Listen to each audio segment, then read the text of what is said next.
everybody, I'm KC and welcome to an edition of Let's Talk About. Today, let's talk about the My Little Pony Friendship is Magic special episode, Best Gift Ever. So, here's a series I've kind of neglected over the past year, making a whole one video on the show. I'm sorry about that, but I just couldn't muster the motivation to do episodic reviews on Season 8. Not that I didn't like Season 8, on the contrary. I thought it was a really solid adventure, continuing to add new, fresh elements for new and exciting stories, which if you've been here for a while, you know is one of my favorite things about the show. I really like the Student 6 and the Main 6's new roles, and some of the new episodes could rank among some of my favorites in the series. But between the leaks for the first half of the season, broadcasting in other countries before America for the second half, meaning most of the episodes were spoiled for me over a month before they even aired, and other franchises clinging to my obsessive personality, anytime I thought I could cover an episode of MLP Season 8, it just seemed like old news, or that I would be out of touch because I was sticking to the main airing schedule. But thankfully, we've got an hour-long holiday special that came out a week before Halloween and only 11 episodes after the last Heartwarming Eve episode that I can cover before we all manage to get our Christmas decorations down. So let's take a look at Best Gift Ever. It's Heartwarming Eve!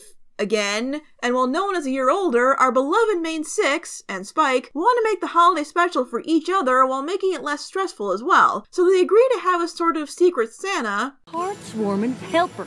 That too. And as it turns out, finding the perfect gift for one pony can be just as difficult. In all honesty, I'm surprised it's taken us this long to have a big special episode for Friendship is Magic. I mean, sure, there's the Equestria Girls specials, and most season premieres and finales are multi-part stories that add up to about the same runtime, but it took us 8 seasons of unprecedented success and 195 episodes to get an uninterrupted, hour-long adventure with the ponies. Other animated shows would get them as a yearly tradition at this point. But it was worth the wait as it starts off with a bang with, in my opinion, the best heartwarming theme song yet. Yep, sorry every song from A Heartwarming Tale, you're all great, but this one wins that title. I just have a soft spot for Christmas is Almost Here songs that open up specials like this, and this is one of the best I've heard because it so perfectly encapsulates every feeling surrounding the holiday season. All about the rapid preparations needed for the big day, emphasized with this great sort of sound-off section in the chorus.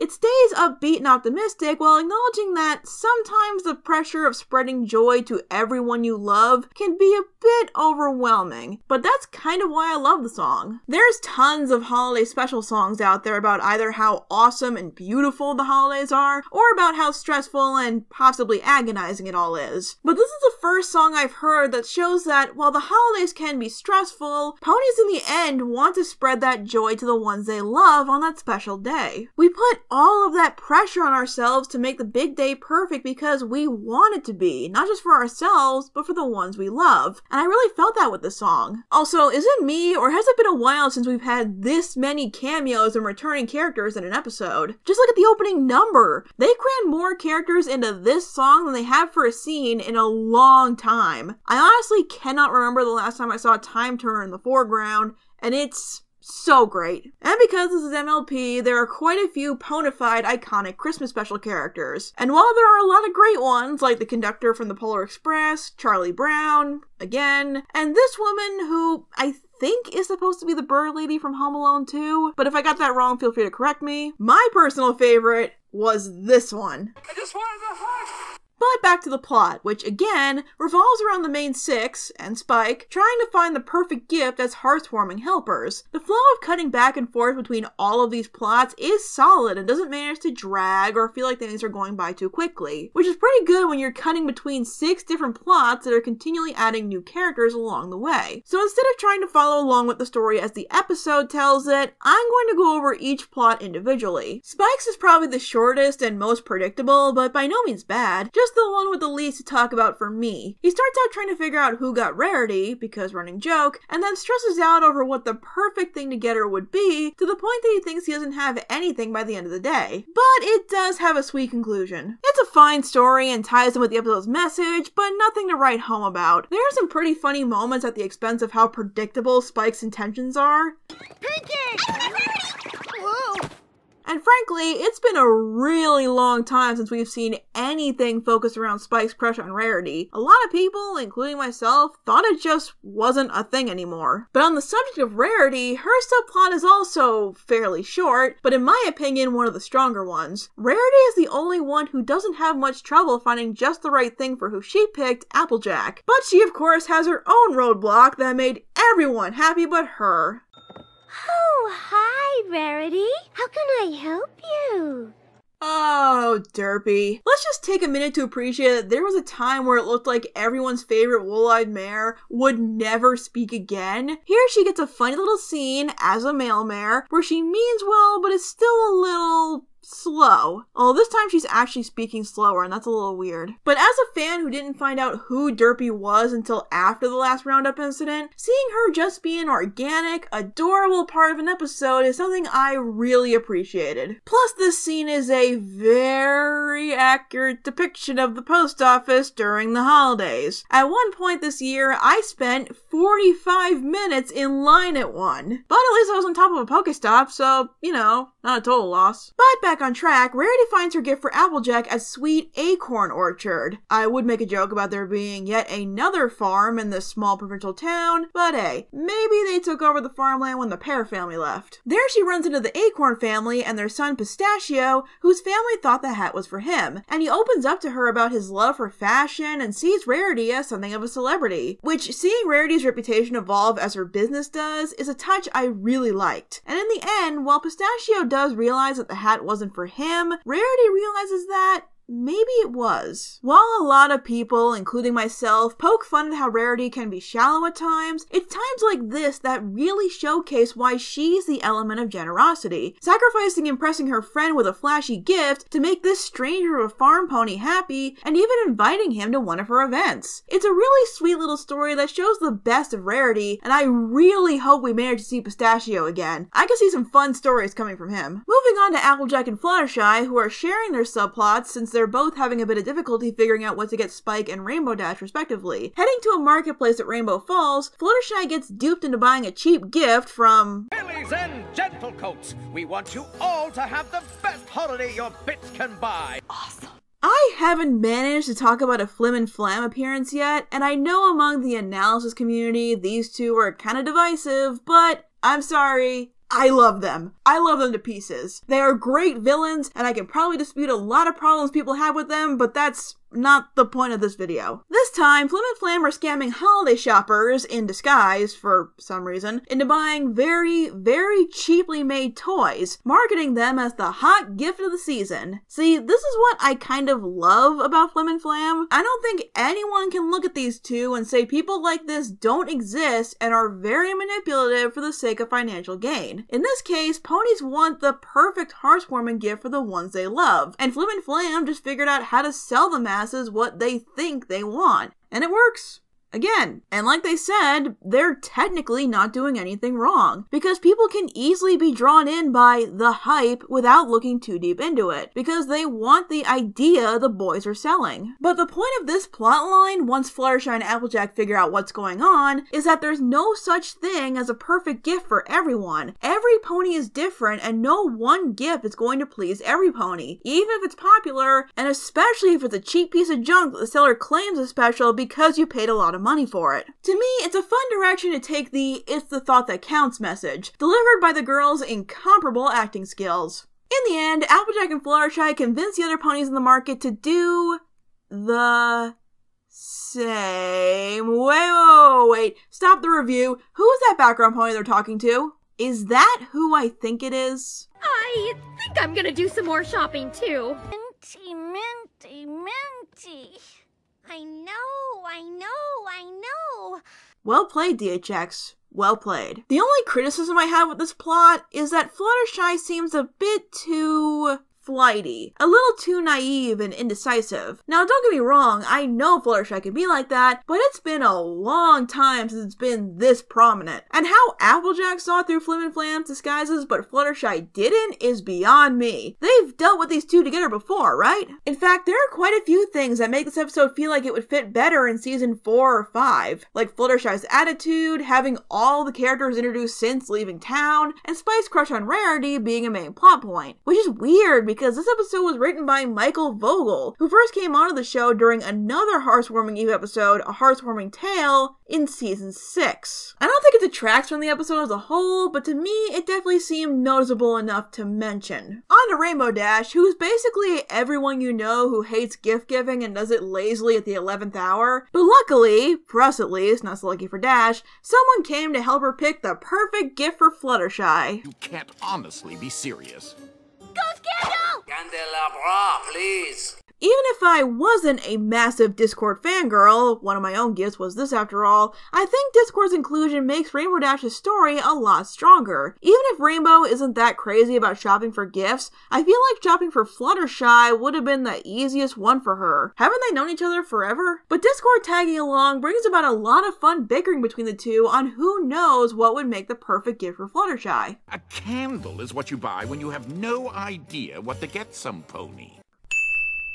What? That's what she wanted. She picked it out and everything. This subplot is a story that I never thought of, but is honestly kind of perfect. Having both of Fluttershy's closest friends, who are both really stubborn and competitive, trying to find the perfect gift. It's one of those matchups that kind of writes itself, and I never get tired of Discord hijinks. It's so funny and creative, and I always need more. Discord does eventually help Rainbow find the perfect gift, but we'll come back to that later. Let's move on to Pinkie, who, being the super duper party pony who wants to make her friends happy to an almost obsessive level, wants to get the greatest gift ever for Twilight since that's the only one of her friends she's giving a gift to. So to find out what the perfect gift will be, she heads off to Yakistan. I know I'm not alone in this sentiment, but since this is the first time I'm covering an episode with Prince Rutherford and the Yaks, I'm just gonna say, not a fan. You ever notice how most of Pinkie's weakest episodes in the last few seasons have involved these guys? I wonder why. Yaks destroy!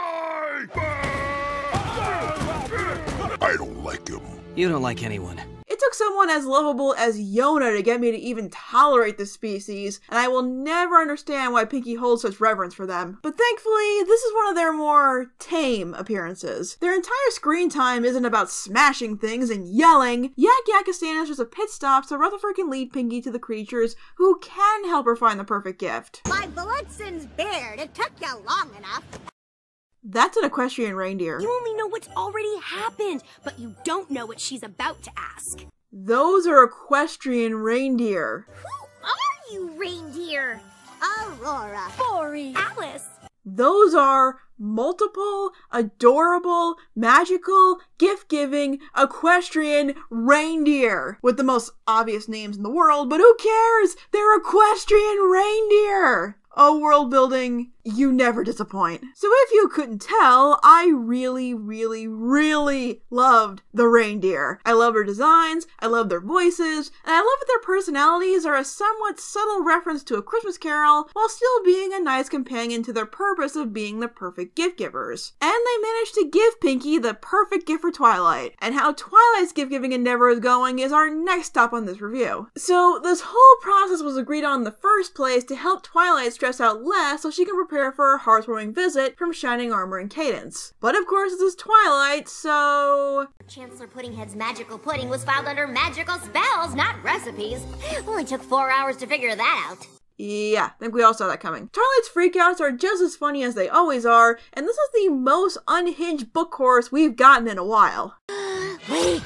Pudding!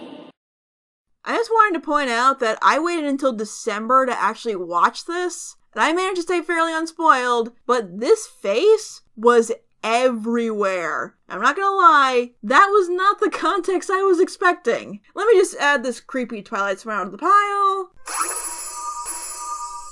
There we go. But what I really love about this section is when Cadence and Shining Armor finally arrive. One of the problems fans tend to have with Cadence and Shining Armor is the lack of personal connection with the characters we spend most of the show with. While this was never a huge issue for me, I understand the criticism. Despite the fact that these two are supposed to be so close to Twilight, there's been very little to show that. This has gotten better with time, especially since Flurry Heart came along. Yeah, I'm surprised too. And this episode gives us some great moments from these two. From Shining Armor teasing his sister about going off the deep end, he apparently has a name for it, which I kind of loved, honestly. And even getting kind of frustrated with her when she doesn't admit to it. To him and Cadence getting some more personal comments between the two of them as husband and wife. I don't know if I'm really conveying it all that well, but it's shown that they're getting better at showing the affection and history these two share with Twilight. Looking after their overpowered infant, however, that still needs work. So yeah, everything goes haywire as the whole gang gathers to celebrate the evening with less than positive results from their shopping trips, and some